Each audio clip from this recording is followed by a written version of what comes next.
In this video clip, I'm going to summarise what you've learned about enzymes so far. You can view the slides that I'm using on Google Classroom afterwards, and you can use these to make your own notes if necessary. The learning objectives for this part of the topic were to first of all be able to explain what an enzyme is, and also to be able to explain why enzymes are important in the human body. So what is an enzyme? You've learned already that enzymes are proteins. They speed up chemical reactions in the body, and because of this, they're called biological catalysts.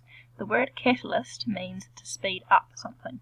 So the enzymes are speeding up reactions in the body. They do this by breaking down larger molecules into smaller molecules. For example, amylase is an enzyme in your saliva. So when you put the cracker on your tongue at the very beginning of the topic, you hopefully would have noticed that after a while the cracker began to taste sweet. Its job is to break down starches found in carbohydrate foods like bread into smaller glucose molecules. This is a starch molecule from bread, which is called the substrate. This is an amylase enzyme. The amylase enzyme attaches to the starch substrate. Its job is then to break that down into smaller pieces. So the starch molecules get broken down into smaller glucose molecules, which is called the product. This speeds up the digestion of these type of molecules because then they can be used to make energy faster in your body. The parts of the process are the substrate enters the active site of the enzyme. So you learnt about the active site. That's this part here. The active site is specific to each different type of substrate. So if this was an amylase enzyme and this was a starch molecule, only a starch molecule could attach. A protein molecule couldn't attach to this enzyme. There is a different enzyme for that job. So the substrate enters the active site and attaches. This forms something called the enzyme-substrate complex. Then the enzyme makes the products. So this is the enzyme products complex, so that you can see that the substrate molecules have changed into something else. That's the enzyme's job, to change those substrate molecules into something else. Then the products, because they've become something else, get to leave the active site of the enzyme. So if this was amylase enzyme and this is a starch molecule, they join together to form the enzyme substrate complex. Then the enzyme turns those starch molecules into glucose molecules. It breaks them down.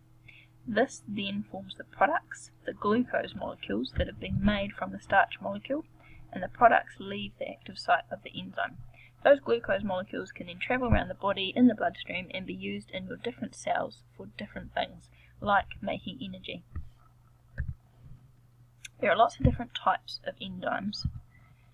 Enzyme names often end in A's, and they're usually named for the molecule they help break down. For example, protease is an enzyme. It ends in A's, therefore that's the enzyme, and it helps to break down proteins. So the first part of this word is also the first part of this word. It helps break down proteins into smaller amino acids. Carbohydrates are a type of food group, and usually those foods in that group are made up of starch. So for example, pasta, rice, bread, donuts, biscuits, those kinds of things.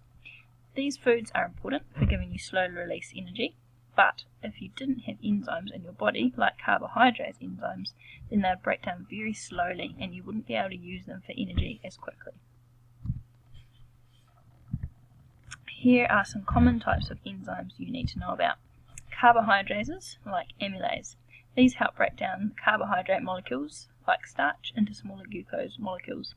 You've already seen this diagram where we have the starch molecules from, for example, a carbohydrate-rich food, bread, which is the substrate. Then amylase enzyme comes along and it attaches to the starch substrate and it breaks it down into smaller glucose molecules, which are called the product. Foods that are high in protein are generally animal products. These foods are important for building and repairing muscles, but they'd break down really slowly in your body if you didn't have protease enzymes to speed up the digestion process. If you are a vegetarian or you don't eat much protein, then you usually end up with less enzymes to help break down those proteins over time. Because your enzymes aren't being used, they're not needed by the body, so they start to disappear. That's why people who have been vegetarian or vegan, if they were then to go and eat something with a lot of protein or meat in it, they say that often they feel sick, and that's because it doesn't get broken down in their body very well. The enzymes never completely disappear, so it is possible for people who are vegetarian or vegan to start to eat meat again if they choose to, but it takes a while for those enzymes to build up and help digest the food. Here is an example of protease working. So these protease enzymes are going to break down the protein molecules into smaller amino acids. Here we have a protein molecule from a piece of meat. That is the substrate. The protease enzyme, which is the one that's going to break down the protein. The protease enzyme attaches to the protein substrate, and then it breaks that protein down into smaller amino acid molecules, which are the product. Finally, we've got lipids, which is also another name for fats. These are foods that are important in your body. It is important to have fats in your body because they help with repairing and growing your cells, as well as protecting your organs, and also they can be used as an energy source. There are lots of different kinds of fats though. Most commonly, you've got unsaturated and saturated. Unsaturated fats come from more natural products, things that haven't had too much done to them. For example, olive oil, oily fruit like avocado, nuts and seeds. These ones are better for you than the saturated fats, which are found mostly in processed food, things that you'd buy off the shelf. Here's an example of how lipase, which is the enzyme that breaks down lipids or fats, works. So the fat molecules are going to be turned into smaller fatty acid molecules. Lipid molecule from butter is the substrate. The lipase enzyme then attaches to the lipid substrate, and it breaks it down into smaller fatty acid molecules. Why are enzymes important in the body? You need to remember that an enzyme's job is to speed up chemical reactions in the body. Usually this happens by breaking down big molecules into smaller ones, like for example protein, which then gets broken down into amino acids. Without them, chemical reactions like digesting different types of food would take a very long time. Your body needs to be able to do things like digest food quickly, so that all the cells that need the energy from the food you have eaten can have it quickly. Without enzymes speeding up the process, everything would take a very long time, and then you wouldn't have as much energy to do as many things.